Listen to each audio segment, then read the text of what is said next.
দুঃখ ভারাক্রান্ত মন নিয়ে আপনাদের সামনে হাজির হয়েছি। আপনারা সবই জানেন এবং বোঝেন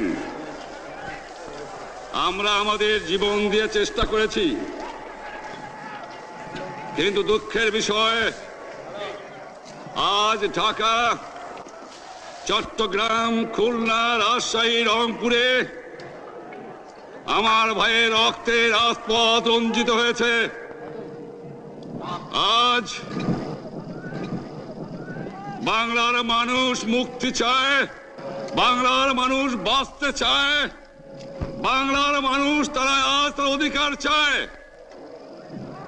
কিন্তু দুঃখের বিষয় আজ দুঃখের সঙ্গে বলতে হয় 23 বছরের করুণ ইতিহাস, বাংলার অত্যাচারের, বাংলার মানুষের রক্তের ইতিহাস, 23 বছরের ইতিহাস, মুমূর্ষ নরনারীর আর্তনাদের ইতিহাস, বাংলার ইতিহাস, এদেশের মানুষের রক্ত দিয়ে রাজপথ রঞ্জিত করার ইতিহাস। 1952 সালে রক্ত দিয়েছি, 1954 সালে নির্বাচনে জয়লাভ করেও আমরা গদিতে বসতে পারি নাই। 1958 সালে আইয়ুব খান মার্শাল ল জারি করে 10 বছর পর্যন্ত আমাদের গোলাম করে রেখেছে। 1967 সালে 6 দফার আন্দোলনে 7ই জুনে আমার ছেলেদের গুলি করে হত্যা করা হয়েছে। 1969 আন্দোলনে আইয়ুব খানের পতন হওয়ার পরে যখন ইয়াহিয়া খান সাহেব সরকার নিলেন, তিনি বললেন দেশে শাসনতন্ত্র দেবেন, গণতন্ত্র দেবেন, আমরা মেনে নিলাম। তারপরে অনেক ইতিহাস হয়ে গেল, নির্বাচন হলো। আপনারা জানেন দোষ কি আমাদের? আজকে আমি প্রেসিডেন্ট ইয়াহিয়া খান সাহেবের সঙ্গে দেখা করেছি, আপনারা জানেন, আলাপ আলোচনা করেছি। আমি শুধু বাংলার নয়, পাকিস্তানের মেজরিটি পার্টির নেতা হিসাবে তাকে অনুরোধ করলাম 15 ফেব্রুয়ারি তারিখে আপনি জাতীয় পরিষদের অধিবেশন দেন। তিনি আমার কথা রাখলেন না, তিনি রাখলেন ভুট্টো সাহেবের কথা। তিনি বললেন প্রথম সপ্তাহে মার্চ মাসে হবে, তিনি মানে নিলেন। আমরা বললাম ঠিক আছে, আমরা অ্যাসেম্বলিতে বসবো, আমরা আলোচনা করব। আমি বললাম বক্তৃতার মধ্যে, অ্যাসেম্বলির মধ্যে আলোচনা করব। এমনকি আমি এ পর্যন্ত বললাম যদি কেউ ন্যায্য কথা বলে, আমরা সংখ্যায় বেশি হলেও একজন যদিও সে হয়, তার ন্যায্য কথা আমরা মেনে নেব।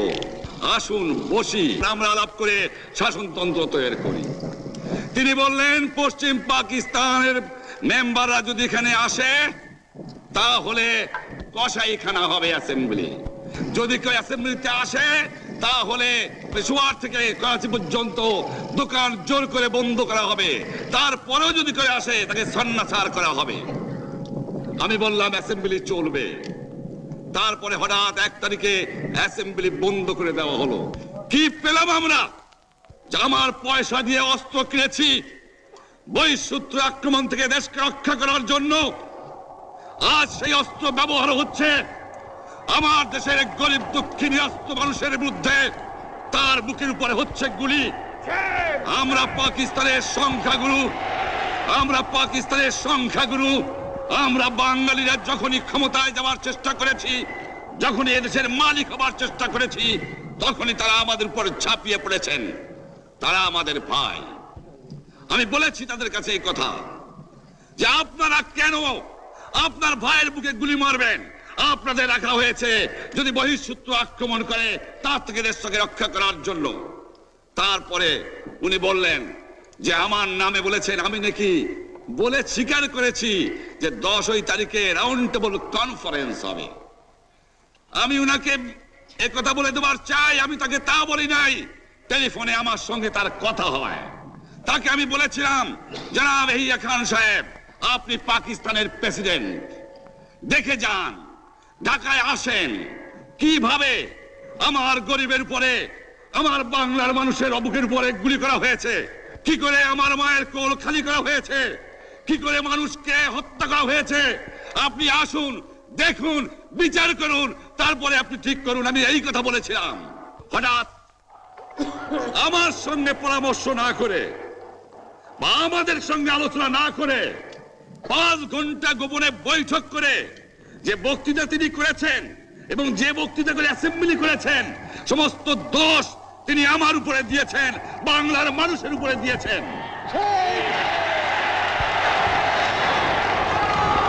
আমি পরিষ্কার মিটিংয়ে বলেছি যে এবারের সংগ্রাম আমার মুক্তির সংগ্রাম, এবারের সংগ্রাম স্বাধীনতার সংগ্রাম।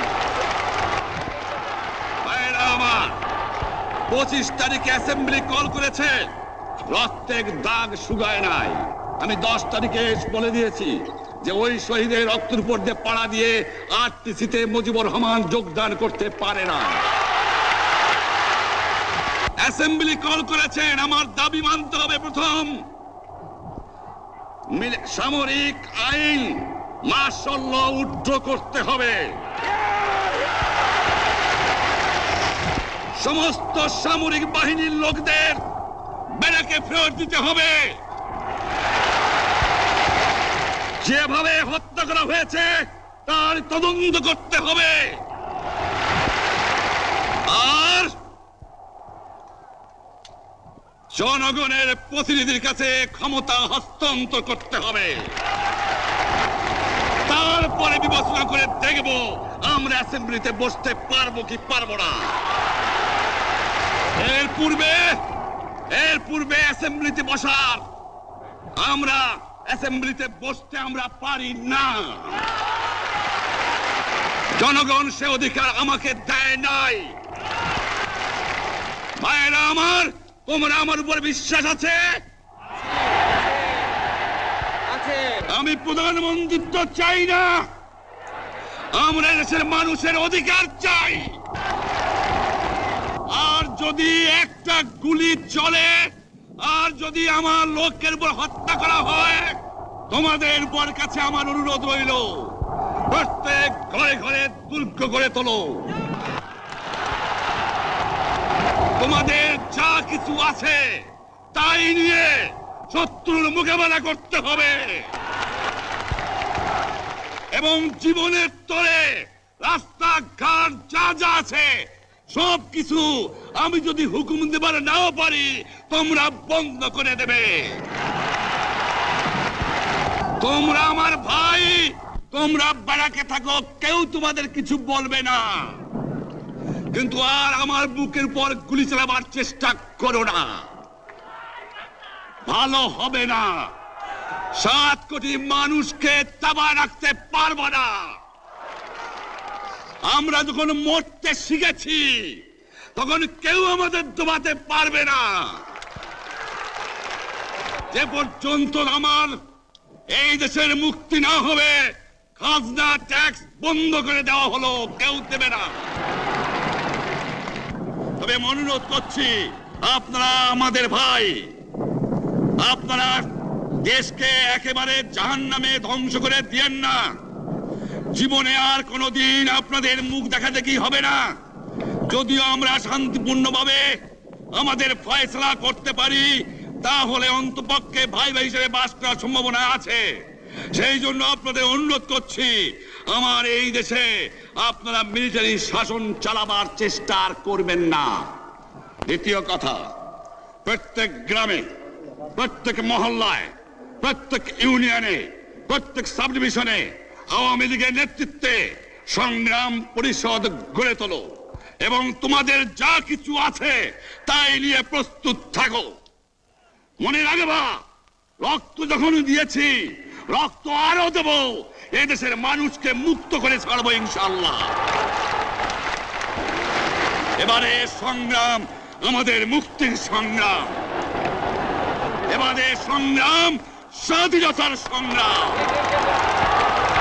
আপনারা আমার উপরে বিশ্বাস নিশ্চয়ই রাখেন। জীবনে আমার রক্তের বিনিময়েও আপনাদের সঙ্গে বেঈমানি করি নাই। প্রধানমন্ত্রিত্ব দিয়ে আমাকে নিতে পারে নাই, ফাঁসি কাস্টে আসামি দিয়ে আমাকে নিতে পারে নাই। যে রক্ত দিয়ে আপনারা আমাকে একদিন জেলের থেকে বার করে নিয়ে এসেছিলেন, এই রেসকোর্স ময়দানে আমি বলেছিলাম আমার রক্ত দিয়ে আমি রক্তের ঋণ শোধ করবো, মনে আছে? আমি রক্ত তোমার জন্য প্রস্তুত। আমাদের মিটিং এইখানেই শেষ। আসসালামু আলাইকুম। জয় বাংলা।